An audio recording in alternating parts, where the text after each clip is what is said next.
2002 Dodge Durango. Thought I'd make a video of what I found. I'm gonna start with shaking and the lack of braking. That's due to the rotors. I mean, you can see the hot spots on them. They are warped. There's another one right there. Another one right there. So that's what's pulsating.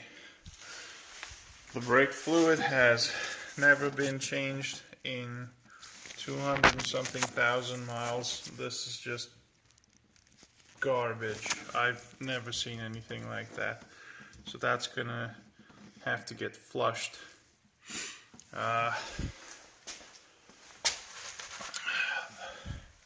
These shocks are original, and I don't doubt that they're dead.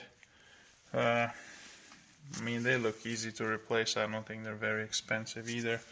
This tie rod is covered in muck, but I don't see any real, fluid on it or droplets, so I wouldn't be too concerned about that. These bushings on the control arms are also shot. There's no play in it, so it's not necessarily urgent. However, these ball joints at the top, these are the ones that have a lot of play in them, and you can see why. They're just destroyed, and that is a safety item, so that's gonna need to get replaced. It's the same situation on this side.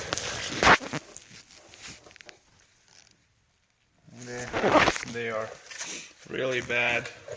This tie rod is actually pretty heavily, contaminated with oil and grime. It appears to be coming from the steering rack.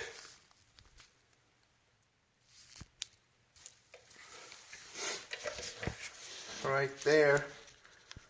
So the power steering rack is leaking at the passenger side seal.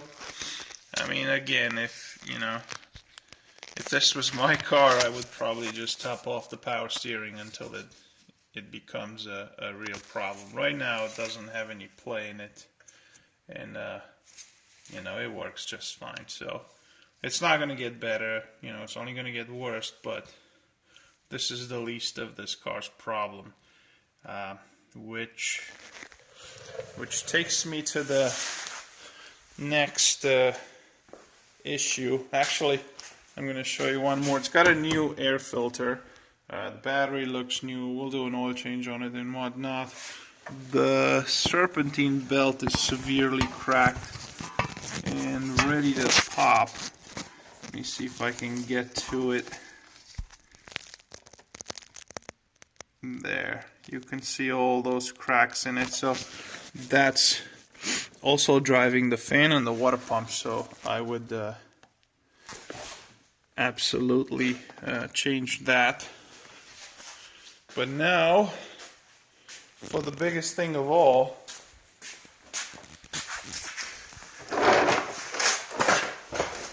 I know you bought this car for the 4x4, something to use in the winter, and there's the front differential. There's the transfer case with the drive shaft going to the back to the rear differential. You will notice there is no drive shaft going from the transfer case to the front differential to spin the front wheels. So this explains why this car is at auction. My guess is this transfer case is shot. It doesn't. This thing just spins here. It doesn't feel like there is any chain inside. It just freewheels like that. There could be a chain. There could not be a chain. I noticed there's a bunch of leaking here also.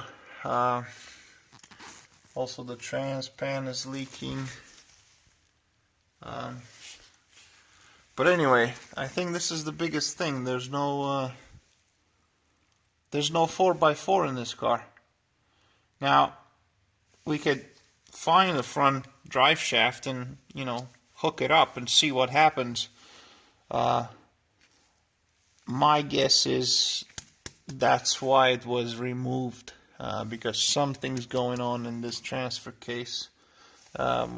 Whether it's a bearing or a loose, like a stretched chain, or maybe the chain broke altogether and it's just lying on the bottom of the transfer case. I don't know. When I switch it to two-wheel high or whatever, four-wheel high, four-wheel low, I can hear this guy, you know, the actuator doing stuff, clicking and whatever, engaging. But I drove it in the parking lot, and you know, I was expecting to chirp the tires in 4 low, doing a circle, and nothing. So I figured, wow, this thing is really, really smooth in 4-wheel drive. Turns out it's not 4-wheel drive at all. It's just 2-wheel drive. So